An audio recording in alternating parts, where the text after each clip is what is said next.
Guys बात करेंगे इस वीडियो के अंदर कोशिका से संबंधित top most 100 questions approximate questions को अपन देखेंगे। सभी क्वेश्चंस आपके एग्जाम पॉइंट ऑफ व्यू से मोस्ट इंपॉर्टेंट क्वेश्चन है गाइज। एक भी क्वेश्चन यहाँ से बाहर नहीं आने की संभावना है, तो सभी क्वेश्चन देखिएगा, सभी टॉपिक वाइज अपन कवर करेंगे। तो अच्छे से पूरे वीडियो को देखिएगा और आप कितने क्वेश्चन सही कर पाते हो कमेंट में आप जरूर बताइएगा। तो गाइज शुरुआत करेंगे, उससे पहले थोड़ा सा ओवरव्यू दे दिया जाता है। देखिएगा, बात कर लेते हैं अपन सेल की। सेल को जिसको हिंदी में बोला जाता है कोशिका। कोशिका की खोज किसने की अपने को पता होना चाहिए। देखिएगा, थोड़ा ओवरव्यू ले लेते हैं, फिर अपन एमसीक्यू देखते हैं।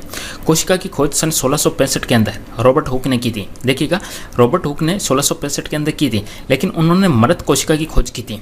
लेकिन जीवित कोशिका की खोज किसके द्वारा की गई थी? सन 1674 के अंदर। ध्यान दीजिएगा, 1674 के अंदर जीवित कोशिका की खोज ल्यूएन हुक ने की थी। ध्यान दीजिए, क्वेश्चन अलग तरीके से पूछे। जीवित कोशिका की खोज की गई थी 1674 में ल्यूएन हुक के द्वारा। ल्यूएन हुक ने ही बैक्टीरिया या जीवाणु की खोज की थी। तो सबसे पहले कोशिका की खोज किसने की? 1665 में रॉबर्ट हुक ने की थी। ठीक है, नेक्स्ट क्वेश्चन इस तरीके से आ सकता है कि कोशिका का अध्ययन क्या कहलाता है? तो इसको गाइज बोला जाता है साइटोलॉजी। साइटोलॉजी कोशिका का अध्ययन बोला जाता है। और आधुनिक कोशिका विज्ञान, एक क्वेश्चन आ सकता है कि आधुनिक कोशिका विज्ञान का जनक किसे कहा जाता है? तो आधुनिक का पूछे, मॉडर्न का, तब आपका आंसर हो जाएगा गाइज ए.के. शर्मा। देखिएगा, बहुत चीज़ें आपको बताई जा रही है, इंपॉर्टेंट है। अब देखिएगा गाइज, कोशिका किस तरीके से बनती है अपन देख लेते हैं। सबसे पहले क्या होता है गाइज? परमाणु। मैं बोल रहा हूँ परमाणु होता है, परमाणु के बाद में अणु होता है, अणु के बाद में क्या होता है? कोशिका।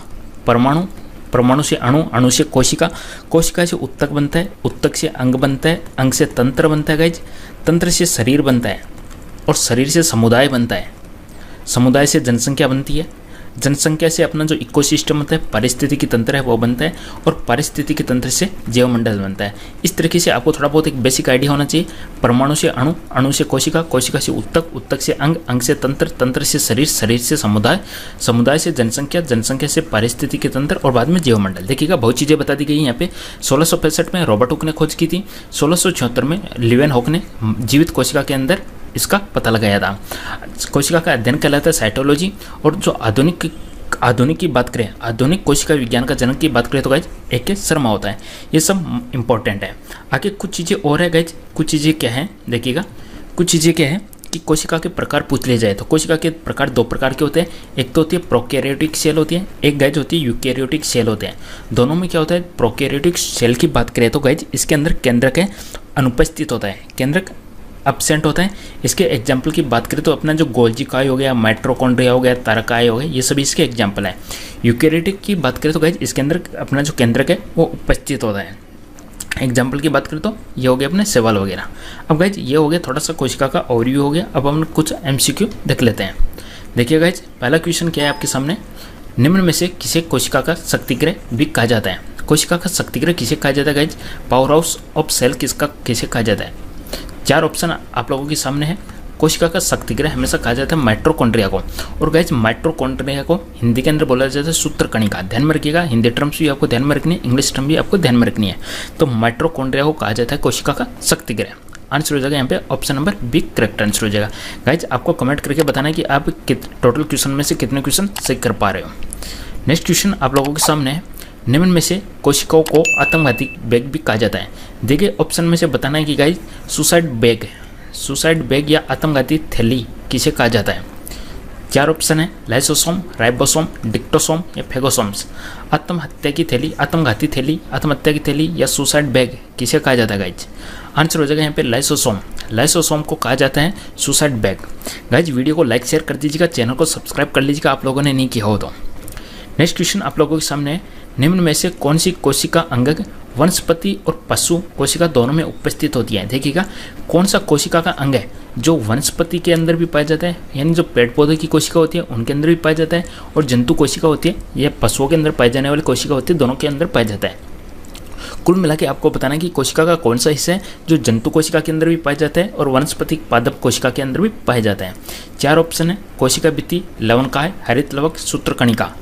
तो बताना है कि जो दोनों के अंदर उपस्थित रहता है उसको क्या बोलेंगे गाइज? उसको बोलेंगे अपन माइटोकॉन्ड्रिया, जो दोनों के अंदर प्रेजेंट होता है। ध्यान दीजिएगा। बाकी ये बात करें, कोशिका भित्ति हो गई जिसको सेल वॉल बोला जाता है, हरित लवक हो गया, लवणकाय हो गया, ये सभी किसके अंदर पाए जाते हैं? ये अपने पादप कोशिका के अंदर पाए जाते हैं। तो जो माइटोकॉन्ड्रिया है, सूत्रकणिका होती है, वो कोशिका जंतु के अंदर भी पाई जाती है गाइज, और पादप कोशिका के अंदर भी पाई जाती है। नेक्स्ट क्वेश्चन निम्न में से कौन सी कोशिका अंग केवल वानस्पतिक कोशिका में पाई जाती है? देखिए ऑप्शन में से आपको बताना है ओनली पादप कोशिका के अंदर कौन सा पाया जाता है। ओनली पादप कोशिका के अंदर पाया जाता है। ऑप्शन आप लोगों के सामने है, सूत्रकणिका जिसको माइटोकॉन्ड्रिया बोला जाता है, कोशिका भित्ति, सेल वॉल, सेल मेम्ब्रेन, कोशिका झिल्ली, रिक्तिका बताना है। जो ओनली गाइज पादप कोशिका के अंदर पाया जाता है, वनस्पति कोशिका के अंदर पाया जाता है, उसको क्या बोलते हैं? तो गाइज उसको बोला जाता है कोशिका भित्ति। ये इंपॉर्टेंट क्वेश्चन है गाइज सभी के सभी एग्जाम के पॉइंट ऑफ व्यू से, तो पूरा वीडियो देखिएगा एंड तक। इसको गाइज बोला जाता है सेल वॉल। और क्वेश्चन ये बहुत बार रिपीट होता है कि जो जंतु कोशिका और पादप कोशिका के अंदर अपन डिफरेंस देखते हैं तो वो किससे पता चलता है अपने को? वो पता चलता है अपने को कोशिका भित्ति से। कोशिका भित्ति है ओनली पादपों के अंदर पाई जाती है, जंतुओं के अंदर नहीं पाई जाती। तो यहाँ पे अपना करेक्ट आंसर हो जाएगा option number B. Next question आप लोगों के सामने है, कौन सी मानव शरीर की सबसे बड़ी कोशिका अंग है? देखिएगा मानव शरीर की सबसे बड़ी कोशिका अंग पूछा गया है। ऑप्शन है अग्नाशय कोशिका, उपकला, तंत्रिका या अधिचर्मिक। तो मानव शरीर की जो सबसे बड़ी कोशिका अंग है उसका नाम है गाइज ऑप्शन नंबर सी, तंत्रिका कोशिका है। न्यूरॉन सेल्स अपन बोल सकते हैं, तंत्रिका कोशिका अपना करेक्ट आंसर हो जाएगा, सबसे बड़ी कोशिका अंग है। निम्न में से किसमें कोशिका भित्ति नहीं पाई जाती है? दिए गए ऑप्शन में से बताना कि किसके अंदर सेल वॉल या कोशिका भित्ति नहीं पाई जाती है। यूग्लिना, पैरामीशियम, गोन्यूक्लेक्सस या माइकोप्लाज्मा। कोशिका भित्ति किसके अंदर नहीं पाई जाती है? गाइज आंसर हो जाएगा अपना माइकोप्लाज्मा, ऑप्शन नंबर डी है। इसके अंदर कोशिका भित्ति सेल वॉल नहीं पाई जाती है। नेक्स्ट क्वेश्चन है, एक कोशिका के केंद्र में कौन सा द्रव्य होता है? देखिएगा गाइज कोई भी कोशिका होती है उसके अंदर केंद्रक होता है, केंद्रक के अंदर आपको बताना है कि कौन सा द्रव्य होता है। द्रव्य का मतलब कौन सा पदार्थ होता है? कोशिका द्रव्य, जीव द्रव्य या न्यूक्लियोप्लाज्म या न्यूक्लियोसोम बताना है गाइज। कोशिका के केंद्रक में कौन सा द्रव्य प्रेजेंट होता है? कोशिका के केंद्रक में कौन सा द्रव्य प्रेजेंट होता है? गाइज आंसर हो जाएगा option number C, nucleoplasm. Nucleoplasm अपना करेक्ट आंसर हो जाएगा। नेक्स्ट क्वेश्चन है, कोशिका झिल्ली की प्रवृत्ति किस प्रकार की होती है? कोशिका झिल्ली होती है वो किस प्रकार की होती है, उसके किस तरीके की कैरेक्टरिस्टिक्स होती है गाइज बताइएगा। कोशिका झिल्ली पारगम्य होती है या अर्धपारगम्य होती है, पारगम्य नहीं होती है, बिल्कुल स्वतंत्रता से पारगम्य होती है। पारगम्य का मतलब ट्रांसपेरेंट की बात हो रही है गाइज, बताना है आपको। तो आंसर हो जाएगा यहाँ पे ऑप्शन नंबर बी, अर्धपारगम्य। ऑप्शन नंबर बी आपका करेक्ट आंसर हो जाएगा, कोशिका झिल्ली है अर्धपारगम्य होती है। निम्न में से कौन सी कोशिका अंग कोशिकीय श्वसन के लिए उत्तरदायी है? देखिएगा रेस्पायरेशन या श्वसन के लिए कौन सी का कोशिका अंग है वो रेस्पॉन्सिबल होता है? गोल्जी बॉडी, सूत्रकणिका, माइटोकॉन्ड्रिया, केंद्रक या लयनकाय बताना है आपको। श्वसन के लिए कौन सा उत्तरदायी होता है? तो गाइज आंसर हो जाएगा आपका माइटोकॉन्ड्रिया, ऑप्शन नंबर बी आपका करेक्ट आंसर हो जाएगा। श्वसन के लिए उत्तरदायी कोशिका अंग है माइटोकॉन्ड्रिया। नेक्स्ट क्वेश्चन है, एकल कोशिकाएं। एकल कोशिका का मतलब है जिसके अंदर एक कोशिका पाई जाती है। एकल कोशिकाएं प्राणियों में जीवन की समस्त जैविक क्रियाएं, मतलब प्राणियों के अंदर जितने भी जैविक क्रियाएं होती है, लाइक पाचन हो गई, श्वसन हो गई, जनन हो गई, ये कितनी कोशिकाओं के द्वारा किया जाता है? बहुत सिंपल सा गाइज, यदि एकल कोशिका की बात हो रही है तो सिंपल सी बात है कि एक कोशिका के द्वारा ही सब कुछ किया जाएगा। ऑप्शन नंबर ए आपका करेक्ट आंसर हो जाएगा। नेक्स्ट क्वेश्चन, निम्न में से किसके मध्य सिनेप्सेज अंतराल पाया जाता है? मोस्ट इंपॉर्टेंट क्वेश्चन है गाइज, सिनेप्सेज आपको बताना है सिनेप्सेज गैप किसके अंदर पाया जाता है? सिनेप्सेज गैप होता है गाइज, इसी के द्वारा इलेक्ट्रिकल सिग्नल ट्रांसमिट किए जाते हैं एक न्यूरॉन से दूसरे न्यूरॉन के बीच में। सिनेप्सेज किसके लिए काम आते हैं? इलेक्ट्रिकल सिग्नल को ट्रांसमिट करने के लिए। तो ये कहाँ स्थित होते हैं गाइज? मस्तिष्क और मेरुरज्जु नहीं, गुर्दों के बीच में नहीं, इनमें से कोई नहीं, दो तंत्रिका कोशिकाओं के बीच में। तो यहाँ पे ऑप्शन नंबर ए आपका करेक्ट आंसर हो जाएगा। ओके गाइज, क्वेश्चन अच्छे लग रहे हैं, मजा आ रहा है, इंपॉर्टेंट क्वेश्चन है सभी के सभी। दो तंत्रिका कोशिकाओं के मध्य सिनेप्सेज गैप उपस्थित होता है जिनके द्वारा इलेक्ट्रिकल सिग्नल एक न्यूरॉन से दूसरे न्यूरॉन के अंदर ट्रांसमिट किया जाता है। कोई भी विशेष कार्य करने वाले समान कोशिकाओं के समूह को क्या कहा जाता है?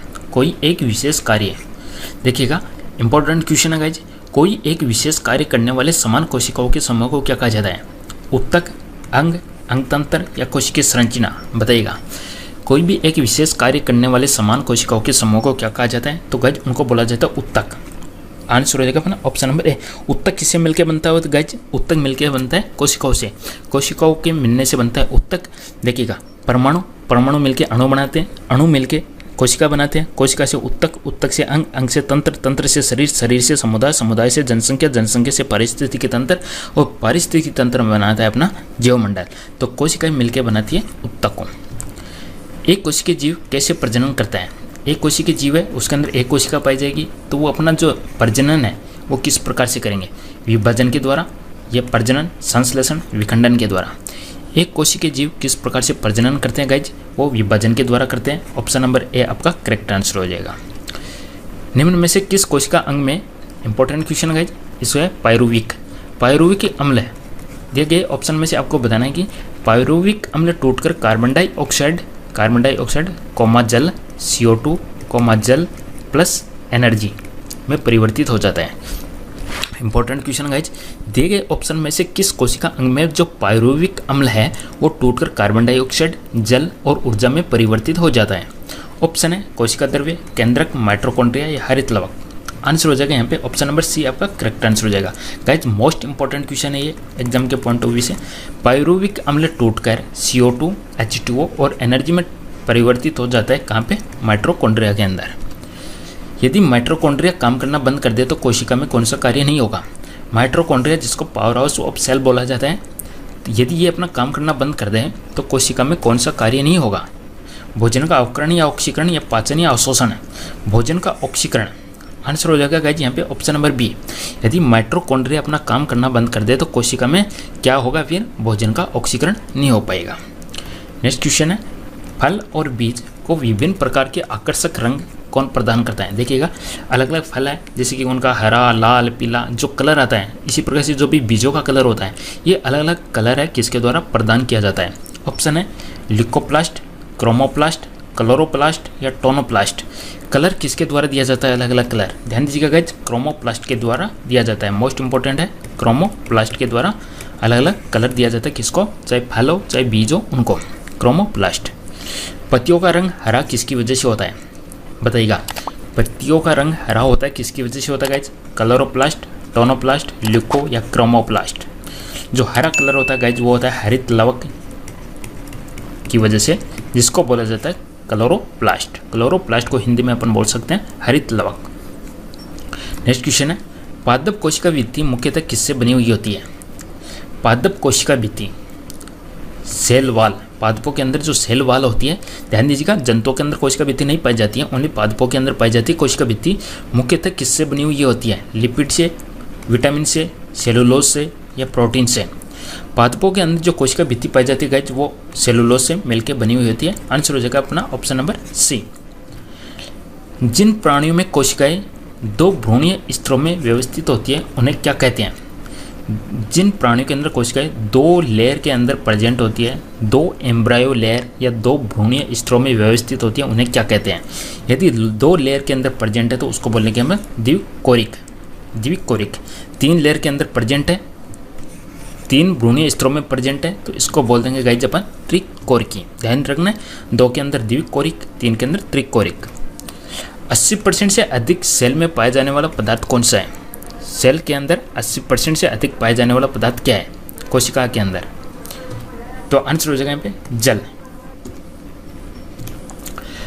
कौन सी का कोशिकांग प्रोटीन संश्लेषण में प्रमुख भूमिका निभाता है?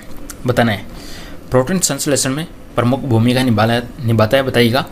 तो प्रोटीन संश्लेषण में क्या क्या होता है? एंडोप्लाज्मिक रेटिकुलम और राइबोसोम। कौन सा कोशिकांग प्रोटीन संश्लेषण, प्रकाश संश्लेषण, ये प्रोटीन संश्लेषण की बात हो रही है गाइज, प्रोटीन संश्लेषण नॉट प्रकाश संश्लेषण में प्रमुख भूमिका निभाता है? आंसर हो जाएगा endoplasmic reticulum, ribosome. Next question, द्वार कोशिकीय किसको घेरे हुए होते हैं? द्वार कोशिकीय किसको घेरे हुए होते हैं? गाइज पत्तियों के अंदर कुछ चीज़ें होती है उनको द्वार कोशिकाएं होते हैं, वो घेरे हुए रहती है, उनको बोला जाता है गाइज रंध्र। रंध्र को हिंदी में इंग्लिश के अंदर अपन स्टोमेटा बोल सकते हैं। गाइज पत्तियों के अंदर ये उपस्थित होता है और इनको कौन घेरे हुए रहती है? द्वार कोशिकाएं। सहचर कोशिकाएं निम्न में से सिर्फ किसके अंदर पाई जाती है? सहचर, या अपन इसको बोल सकते हैं सहायक के रूप में। सहचर कोशिकाएं किसके अंदर प्रेजेंट होती है? ब्रायोफाइटा, टेरिडोफाइटा, एंजियोस्पर्म या जिम्नोस्पर्म। तो सहचर कोशिकाएं हमेशा पाई जाती है गाइज एंजियोस्पर्म के अंदर। ऑप्शन नंबर सी आपका करेक्ट आंसर हो जाएगा। नेक्स्ट क्वेश्चन है, निम्न में से किसे जीवन का भौतिक आधार माना जाता है? जीवन का भौतिक आधार किसे माना जाता है गाइज? बताइएगा। चार ऑप्शन आप लोगों के सामने। जीवन का भौतिक आधार किसको माना जाता है? तो गाइज यहाँ पे अपना करेक्ट आंसर हो जाएगा ऑप्शन नंबर डी के साथ में ध्यान दीजिएगा। भौतिक आधार माना गया है, यूनिट नहीं पूछी गई है गाइज आपसे, भौतिक आधार किससे माना जाता है।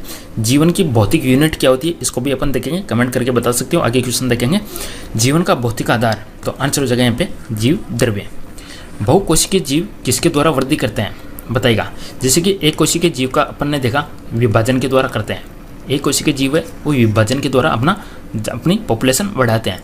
तो बहुकोशिकीय जीव है वो किसके द्वारा करते हैं, तो बहुकोशिकीय जीव भी कोशिका विभाजन के द्वारा। ऑप्शन नंबर डी आपका आंसर हो जाएगा। निम्न में से कौन सी कोशिकांग केवल पादप कोशिकाओं में उपस्थित होती है। गाइज पादप कोशिकाओं के अंदर ओनली कोशिका भित्ति पाई जाती है, ओनली सेल वॉल पाई जाती है। नेक्स्ट क्वेश्चन है, सेल नाम किस जीव वैज्ञानिक ने सर्वप्रथम दिया था। सेल या कोशिका सबसे पहले किस वैज्ञानिक ने दिया था। सन 1665 के अंदर मृत कोशिकाओं के अंदर सबसे पहले किसने देखा था गाइज, रॉबर्ट हुक ने देखा था। आंसर हो जाएगा यहाँ पे option number A Robert Hooke. Penicillin की खोज किसने की, पेनिसिलिन की खोज की गई थी गाइज अलेक्जेंडर फ्लेमिंग के द्वारा। बैक्टीरिया की खोज किसने की, जीवाणु की बात हो रही है, जीवाणु की खोज की थी लीवेनहॉक के द्वारा। और लीवेनहॉक ने क्या किया था, जो भी जीवित कोशिका है उनके अंदर भी सन 1676 के अंदर 1676 में जीवित कोशिकाओं में कोशिका को इन्होंने देखा था। और रॉबर्ट ब्राउन ने किसकी खोज की थी, रॉबर्ट ब्राउन ने खोज की थी गाइज केंद्रक की। किसकी खोज की थी रॉबर्ट ब्राउन ने, न्यूक्लियस या केंद्र की खोज की थी। और कब की थी गाइज, इंपॉर्टेंट है, क्वेश्चन पूछा जा सकता है 1838 में। देखिएगा 1665 में रॉबर्ट हुक ने की थी, लीवेनहॉक ने सन 1676 के अंदर जीवित कोशिकाओं के अंदर देखा, और रॉबर्ट ब्राउन ने केंद्र की खोज की थी सन 1838 के अंदर। फर्न होता है, उसकी स्त्री घानी में कितनी ग्रीवा नाल कोशिकाएं पाई जाती हैं। तो फर्न की जो स्त्री घानी में है उसमें कितनी ग्रीवा नाल, ओनली एक। आंसर हो जाएगा यहाँ पे ऑप्शन नंबर ए एकल कोशिकाएं, एकल ग्रीवा नाल कोशिकाएं पाई जाती हैं। गोल्जिका का प्रमुख कार्य क्या है, गोल्जिका का प्रमुख कार्य क्या है गाइज, 4 ऑप्शन है, करेक्ट आंसर हो जाएगा ऑप्शन नंबर डी। कोशिका के बाहर स्रावित पदार्थों को कोशिका झिल्ली के माध्यम से बाहर निकालना। कोशिका के बाहर स्रावित पदार्थ है उनको कोशिका झिल्ली के माध्यम से बाहर निकालना किसका काम है गाइज, गोल्जिका का। निम्न में से कौन सा कोशिकांग डीएनए रखता है। डीएनए की फुल फॉर्म होती है डीऑक्सीराइबोन्यूक्लिक एसिड, डीऑक्सीराइबोन्यूक्लिक एसिड होती है। किसके अंदर डीएनए पाया जाता है, माइटोकॉन्ड्रिया, गोल्जिका, लाइसोसोम या सेंट्रियोल। तो डीएनए किसके अंदर पाया जाता है, आंसर हो जाएगा यहाँ पे ऑप्शन नंबर डी सेंट्रियोल के अंदर। नेक्स्ट क्वेश्चन है, संरचनाओं के कौन से युग्म प्राय पादप और जंतु दोनों कोशिकाओं में पाए जाते हैं। देखिएगा कोशिका भित्ति ओनली पादपों में पाई जाती है, ये अपना करेक्ट गलत हो जाएगा। ठीक है, दोनों के अंदर पूछा गया गाइज, दोनों के अंदर कौन सा पाया जाता है। हरित लवक किसके अंदर पाया जाता है गाइज, हरित लवक क्लोरोप्लास्ट, तो ये पाया जाता है ओनली पादपों के अंदर। तो यहाँ पे अपना आंसर हो जाएगा अंतर्द्रव्य जालिका और कोशिका कला, ये दोनों के अंदर पाई जाती है पादप और जंतु। देखिए गाइज कोशिका भित्ति ओनली पाई जाती है पादपों के अंदर, तो ये दोनों ऑप्शन ऐसे कैंसिल हो गए। हरित लवक भी पादपों के अंदर, ये भी कैंसिल हो गया। ऑप्शन नंबर सी अपना करेक्ट आंसर बनेगा। अंतर्द्रव्य जालिका और कोशिका कला है वो पादप के अंदर भी पाई जाती है और जंतु के अंदर भी पाई जाती है। Programmed cell death, English term से गाइज, प्रोग्राम्ड सेल डेथ का कोशिकीय आणविक नियंत्रण क्या कहलाता है। तो इसका जो आणविक नियंत्रण है वो कहलाता है एजिंग, एजिंग कहलाता है। ऑप्शन नंबर बी एजिंग कहलाता है। निम्न में से किस कोशिका द्रवीय कोशिकाओं को यूकेरियोटिक कोशिकाओं के भीतर प्रोकैरियोटिक कोशिकाएं माना जाता है। देखिएगा यूकेरियोटिक का मतलब जिसके अंदर केंद्रक एब्सेंट होता है, प्रोकैरियोटिक का मतलब जिसके अंदर प्रोकैरियोटिक का मतलब क्या होता है। देखिएगा प्रोकैरियोटिक के अंदर एब्सेंट होता है और इसके अंदर प्रेजेंट होता है। यूकेरियोटिक के अंदर प्रेजेंट होता है, प्रोकैरियोटिक के अंदर एब्सेंट होता है। क्वेश्चन समझिएगा, निम्न में से किस कोशिका द्रवीय कोशिकाओं को यूकेरियोटिक कोशिकाओं के भीतर प्रोकैरियोटिक कोशिकाएं माना जाता है। तो यहाँ पे आपका आंसर हो जाएगा माइटोकॉन्ड्रिया। नेक्स्ट क्वेश्चन है, कोशिका का जीवित अंश जीवद्रव्य कहलाता है, यह किससे बना होता है। जीवित अंश जीवद्रव्य कहलाता है गाइज, ये जो जीवद्रव्य होता है कोशिका के अंदर जीवद्रव्य पाया जाता है, तो बताना किससे मिलकर बनता है। वो कोशिका द्रव्य, केंद्रक द्रव्य और अन्य कोशिकाओं से मिलकर बना हुआ होता है। कोशिका द्रव्य, केंद्रक द्रव्य और अन्य कोशिकाओं से। किसको सेल का पावर प्लांट कहा जाता है। शक्तिगृह किसको कहते हैं, सिंपल सा क्वेश्चन है। माइटोकॉन्ड्रिया को कहा जाता है कोशिका का शक्तिगृह या पावर प्लांट। न्यूक्लियस के बाहर डीएनए कहाँ मिलता है। न्यूक्लियस या केंद्रक के बाहर आपको डीएनए कहाँ देखने को मिलेगा, राइबोसोम, अंतर्द्रव्य जालिका, माइटोकॉन्ड्रिया, गोल्जिका। केंद्र के बाहर आपको कहाँ पे देखने को मिलेगा डीएनए, केंद्र के बाहर की बात हो रही है गाइज, आंसर हो जाएगा आपका माइटोकॉन्ड्रिया। कोशिकीय और आणविक जीव विज्ञान केंद्र कहाँ स्थित है। एक इंस्टीट्यूट है, एक संस्था का नाम है इंडिया के अंदर, जिसका नाम है कोशिकीय व आणविक जीव विज्ञान केंद्र। तो ये आंसर हो जाएगा आपका गाइज हैदराबाद के अंदर, ठीक है, हैदराबाद के अंदर। निम्न कोशिका अंगकों में कौन सा एक अर्धपारगम्य है? गाइज सभी क्वेश्चंस देखेंगे अपन, जितने कोशिका से संबंधित इंपॉर्टेंट क्वेश्चन बनते हैं एग्जाम के पॉइंट ऑफ व्यू से वो सभी लिए, इसीलिए अपने हर वीडियो के अंदर आपको अप्रोक्सीमेट एससी से लेकर 100 क्वेश्चन देखने को मिलेंगे। निम्न कोशिका अंग में कौन सा एक अर्धपारगम्य है? अभी आया था क्वेश्चन, अर्धपारगम्य क्या होता है गाइज? अर्धपारगम्य होता है अपना कोशिका झिल्ली। कोशिका झिल्ली की प्रकृति किस प्रकार की होती है? अर्धपारगम्य। फ्लोएम में देखिएगा, एक तो होता है जाइलम, एक होता है गाइज फ्लोएम। जाइलम में क्या होता है? नीचे से ऊपर की तरफ जाता है पेड़ पौधों के अंदर। फ्लोएम के अंदर क्या होता है? ऊपर से नीचे की तरफ आता है। फ्लोएम में सहचर कोशिकाएं किस में पाई जाती है?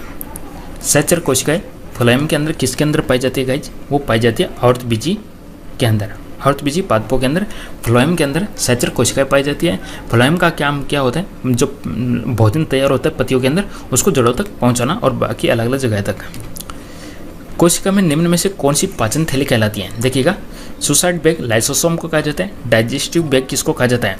आंसर हो जाएगा लाइसोसोम। पाचन थैली लाइसोसोम। किस कोशिकांग को एटम बम कहा जाता है? एटम बम किसको कहा जाता है गाइज? एटम बम भी इसको कहा जाता है। तो लाइसोसोम के कई नाम है, पाचन थैली हो गई, सुसाइड बैग हो गए, एटम बम हो गए। तो आंसर हो जाएगा यहाँ पे ऑप्शन नंबर सी। कोशिकाएं जो द्वार कोशिकाओं के से निकट रूप से संबद्ध और अंतर्विष्ट होती है, ऐसी कौन सी कोशिकाएं है जो द्वार कोशिकाओं से बहुत ही निकट रूप से कनेक्टेड होती है? उनको क्या बोला जाता है? उनको बोला जाता है गाइस सहायक कोशिकाएं। सहायक या सहचर बोल सकते हैं अपन, सहायक कोशिकाएं।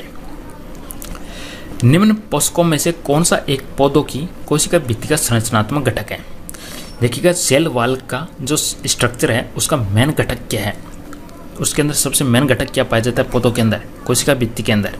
उसके अंदर पाया जाता है गाइस मैंगनीज। ध्यान में रखना आपको, मैंगनीज। ऑप्शन नंबर ए आपका करेक्ट आंसर हो जाएगा। कोशिका भित्ति का जो संरचनात्मक घटक है उसके अंदर पाया जाता है मैंगनीज। मर्दु ऊतक, ध्यान दीजिएगा, कोशिकाएं है पादपों के अंदर दृढ़ ऊतक भी होती हैं और मर्दु ऊतक भी होती हैं, ठीक है। जैसे कि जाइलम फ्लोएम है वो आपके दृढ़ की कैटेगरी के अंदर आते हैं। मर्दु यानी सॉफ्ट,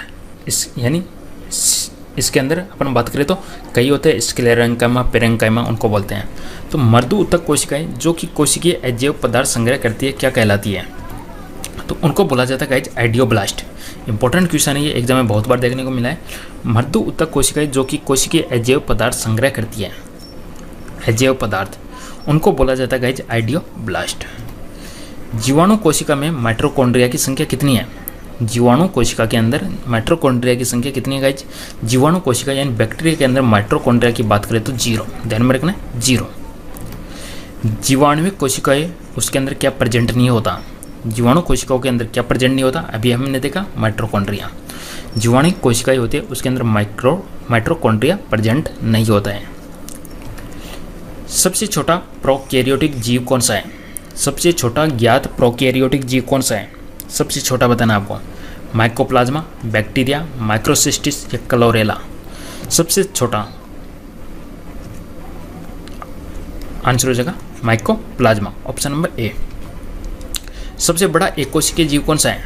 सबसे बड़ा की बात करें तो आंसर होगा एसिटेबुलेरिया। एसिटेबुलेरिया सबसे बड़ा एकोशिकीय जीव है, एसिटेबुलेरिया। प्रोटीन संश्लेषण का प्लेटफॉर्म किसे कहते हैं? तो गाइस आंसर आ रहा है, साथ साथ में ध्यान रखेंगे आगे से। प्रोटीन संश्लेषण का प्लेटफॉर्म किसे कहते हैं? प्रोटीन संश्लेषण की बात हो रही है गाइस, प्रोटीन संश्लेषण, ना कि प्रकाश संश्लेषण। तो प्रोटीन संश्लेषण का जो प्लेटफॉर्म होता है आंसर हो जाएगा राइबोसोम। वसा का संचय कोशिका का कौन सा अंग करता है? तो वसा का संचय करता है गाइस गोल्जी काय। वसा का संचय कोशिका का कौन सा अंग करता है? गोल्जी काय। प्रकृति की सबसे बड़ी कोशिका है, तो प्रकृति की जो सबसे बड़ी कोशिका है गाइज उसको बोला जाता है शुतुरमुर्ग का अंडा। निम्न में से सबसे छोटी कोशिका है, स्मॉलेस्ट सेल पूछी गई है। सबसे छोटी कोशिका कौन सी है गाइज? अमीबा, WBC, RBC या माइकोप्लाज्मा? तो सबसे छोटी की बात करें तो गाइज आंसर हो जाएगा माइकोप्लाज्मा, ऑप्शन नंबर डी। सबसे छोटी कोशिका माइकोप्लाज्मा। कोशिका का सबसे छोटा कोशिकांक क्या है? सबसे छोटा कोशिकांक क्या है गाइज? 4 ऑप्शन है। सबसे छोटा कोशिकांक क्या बनेगा? आंसर हो जाएगा आपका राइबोसोम। ध्यान रखिएगा, राइबोसोम है सबसे छोटा कोशिकांक है। जंतु कोशिका का सबसे बड़ा कोशिकांक कौन सा है? जंतु कोशिका का सबसे बड़ा पूछा गया गाइज, कोशिका अंग। गाइज आंसर हो जाएगा अपना केंद्रक, सबसे बड़ा पूछा गया गाइज, सबसे बड़ा केंद्रक। पादप कोशिका का सबसे बड़ा कोशिका अंग क्या है, बताइएगा। 4 ऑप्शन है। पादप कोशिका का सबसे बड़ा कोशिका अंग क्या है, आंसर हो जाएगा लवक। ध्यान रखिएगा, जंतु कोशिका का हमने देखा केंद्रक, पादप कोशिका का सबसे बड़ा कोशिका अंग लवक। नेक्स्ट क्वेश्चन है 1665 के अंदर कोशिका की खोज किसने की थी। 1665 में कोशिका की खोज की गई थी गाइज रॉबर्ट हुक के द्वारा। ऑप्शन नंबर ए आपका करेक्ट आंसर हो जाएगा, रॉबर्ट हुक। किसमें की थी इन्होंने, मृत कोशिका। जीवित कोशिका की खोज किसने की थी, ल्यूवेन हॉक, सन 1674। कोशिका में वितरित होने वाले अणुओं के लिए प्राथमिक पैकेजिंग एरिया का काम करने वाले अंग का नाम बताइएगा। कोशिका में वितरित होने वाले अणुओं के लिए प्राथमिक पैकेजिंग एरिया का काम करने वाले अंग का नाम बताइएगा। तो गाइज उनका नाम है गोल्गी अपरेटस, अपरेटस, ध्यान रखिएगा अपरेटस। नेक्स्ट क्वेश्चन है कोशिका की सबसे बाहरी दीवार, उसका नाम क्या है। सेल है, उसकी सबसे बाहर की दीवार है, उसका नाम क्या है गाइज। प्लाज्मा झिल्ली, साइटोप्लाज्मा या नाभिक झिल्ली, या इनमें से कोई नहीं। कोशिका है, उसकी जो सबसे बाहर की लेयर होती है उसको क्या बोला जाता है, तो उसको बोला जाता है प्लाज्मा झिल्ली। ऑप्शन नंबर ए आपका करेक्ट आंसर हो जाएगा। उस प्रक्रिया का नाम बताइएगा जिसमें कोशिका द्वारा पदार्थ का अंतःग्रहण प्लाज्मा झिल्ली द्वारा किया जाता है। उस प्रक्रिया का नाम बताना है, कोशिका के द्वारा पदार्थ का जो अंतःग्रहण है प्लाज्मा झिल्ली के द्वारा किया जाता है। प्लाज्मा झिल्ली उसको बोला जाता है गाइज एंडोसाइटोसिस, एंडोसाइटोसिस। ध्यान रखना, एक प्रोसेस का नाम है जिसके द्वारा जो भी द्रव्य है उसका अंतःग्रहण किया जाता है प्लाज्मा झिल्ली के द्वारा, एंडोसाइटोसिस। किसका नाम है, ये प्रक्रिया का नाम है, प्रोसेस का। निम्न में से कौन सा कथन अंगों के बारे में सही नहीं है। सही गलत स्टेटमेंट बताना आपको, सही नहीं है। देखिएगा, सभी यूकेरियोटिक कोशिकाओं के अंदर पाया जाता है, बहुकोशिकीय जीवों में पाए जाते हैं। ये शायद कुछ मिस्टेक है इस क्वेश्चन में, ये की बात हो रही है। कौन सा कथन, ये का मतलब कुछ ना कुछ है यहाँ पे, अंगों के बारे में सही नहीं है, तो यहाँ पे कुछ ना कुछ है इसमें। नेक्स्ट क्वेश्चन देखते हैं। उस प्रक्रिया का, फिर से अपने को प्रोसेस का नाम पूछा गया है। प्रोसेस का नाम बताइए जिसमें अर्धपारगम्य झिल्ली, अर्धपारगम्य झिल्ली के माध्यम से पानी उच्च सांद्रता वाले क्षेत्र से कम सांद्रता वाले क्षेत्र में जाता है। देखिए ये अलग क्वेश्चन है, पहले वाला क्वेश्चन था एंडोसाइटोसिस प्रोसेस का नाम था, और अब आपको बताना कि कौन सी प्रोसेस है जिसके द्वारा अर्धपारगम्य झिल्ली के माध्यम से पानी है वो उच्च सांद्रता वाले क्षेत्र से निम्न सांद्रता वाले क्षेत्र की तरफ जाता है। उस प्रोसेस का नाम है गाइज प्रासरण या ऑस्मोसिस, ऑस्मोसिस। ठीक है, आरओ आपने नाम सुना होगा, वाटर वाला पानी पीते हैं, स्वच्छ वाटर, उसका नाम होता है गाइज रिवर्स ऑस्मोसिस। तो वो ओ है, वही ऑस्मोसिस यहाँ पे है। नेक्स्ट क्वेश्चन है, एक जीव का नाम बताइएगा जो एकल गुणसूत्र वाला होता है और उसमें कोशिका का विभाजन विखंडन या बडिंग के माध्यम से होता है। विखंडन या बडिंग के द्वारा प्रजनन होता है, जिसके अंदर एकल गुणसूत्र होता है, उसका नाम होता है प्रोकैरियोटस, प्रोकैरियोटिक या प्रोकैरियोटस। उस प्रक्रिया का नाम बताइए जिसमें पुट्टिका की झिल्ली प्लाज्मा झिल्ली के साथ मिलती है। पुट्टिका की झिल्ली प्लाज्मा झिल्ली के साथ मिलती है और अपने पदार्थ को आसपास के माध्यम में डाल देती है। प्रोसेस का नाम पूछा गया गाइज, तो प्रोसेस का नाम क्या है, एक्सोसाइटोसिस। देखिएगा, कई प्रकार की प्रोसेस हम देख रहे हो, ऑस्मोसिस हमने देख ली, एंडोसाइटोसिस हमने देख ली। एक्सोसाइटोसिस क्या होती है गाइज, जिसमें पुट्टिका की झिल्ली प्लाज्मा झिल्ली के साथ मिलती है और अपने पदार्थ को आसपास के माध्यम में डाल देती है। उस प्रक्रिया का नाम है एक्सोसाइटोसिस। कोशिका के भीतर पाए जाने वाले जेली जैसे पदार्थ को क्या कहते हैं। जेली नुमा एक पदार्थ होता है जो कोशिका के अंदर पाया जाता है, उसको बोला जाता है कोशिका द्रव्य, कोशिका द्रव्य। ब्लू ग्रीन शैवाल होते हैं। ब्लू ग्रीन शैवाल किस प्रकार के होते हैं, प्रोकैरियोटिक होती है या यूकैरियोटिक होती है। मैंने बताया था आपको कोशिका के 2 प्रकार होते हैं, प्रोकैरियोटिक, यूकैरियोटिक। प्रोकैरियोटिक के अंदर केंद्र कला अनुपस्थित होते हैं, यूकैरियोटिक के अंदर केंद्र कला प्रेजेंट होती है। तो यहाँ पे अपना आंसर हो जाएगा prokaryotic, option A. Next question की बात कर लेते हैं। पादपों में उपस्थित कोशिका भित्ति निम्न में से किसमें निर्मित होती है। पादपों में उपस्थित कोशिका भित्ति किसके अंदर प्रेजेंट होती है गाइज, किससे बनी हुई होती है वो। पादपों के अंदर ओनली कोशिका भित्ति पाई जाती है, वो किससे मिलकर बनती है, सेलुलोज से। एंडोसाइटोसिस का संबंध निम्न में से किस प्रक्रिया से है। तो एंडोसाइटोसिस का है गाइज, यह किसी कोशिका के बाह्य पर्यावरण से अपना भोजन तथा अन्य पदार्थ ग्रहण करने की एक प्रक्रिया है। कोशिका के बाह्य पर्यावरण से अपना भोजन और अन्य पदार्थ ग्रहण करने की प्रक्रिया एंडोसाइटोसिस। कौन प्रोटीन संश्लेषण में से संबंधित है। प्रोटीन संश्लेषण से संबंधित कौन है गाइज? आंसर हो जाएगा आपका राइबोसोम। लाइसोसोम, राइबोसोम नहीं है, लाइसोसोम के बनने के लिए निम्न में से कौन उत्तरदायी है? तो लाइसोसोम के लिए जो मेन उत्तरदायी है वह है गोल्जी उपकरण। ऑप्शन नंबर बी आपका करेक्ट आंसर हो जाएगा। वैक्यूलस या रसदानियों के संदर्भ में निम्न में से कौन सा कथन सही है? रसदानियों के बारे में कौन सा स्टेटमेंट सही है? जंतु कोशिकाओं में ये छोटी जबकि पादप कोशिकाओं में ये बहुत बड़ी होती है। रसदानियाँ या वैक्यूलस की बात करें, जंतु कोशिकाओं में बहुत छोटी होती है और पादप कोशिकाओं के अंदर बहुत बड़ी होती है। सबसे छोटी कोशिका कौन सी है? सबसे छोटी कोशिका कौन सी है guys? Important question, most repeated question. Mycoplasma सबसे छोटी कोशिका।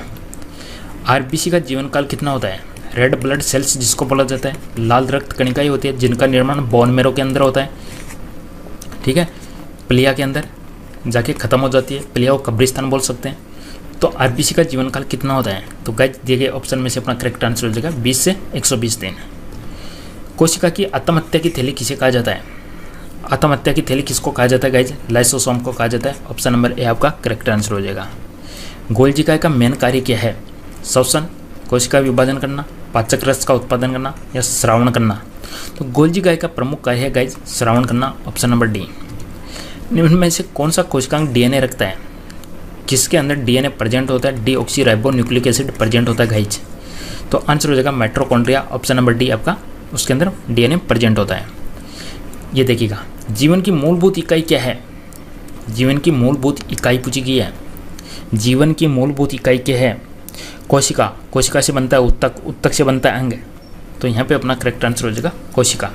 कोशिका, कोशिका से उत्तक, उत्तक से अंग, अंग से तंत्र, तंत्र से शरीर, शरीर से समुदाय, समुदाय से जनसंख्या, जनसंख्या से पारिस्थितिक तंत्र और पारिस्थितिक तंत्र से जैवमंडल। कोशिका नियंत्रक केंद्र कौन है? कोशिका नियंत्रक केंद्र कौन है? तो आंसर हो जाएगा गाइज केंद्रक, न्यूक्लियस। रॉबर्ट ब्राउन के द्वारा इसकी खोज की गई थी। निम्न की कोशिका सूक्ष्मतम जीवित कोशिका है।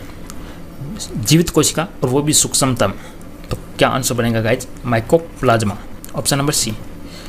कोशिका में उपस्थित प्लाज्मा झिल्ली निम्न में से किससे निर्मित होती है?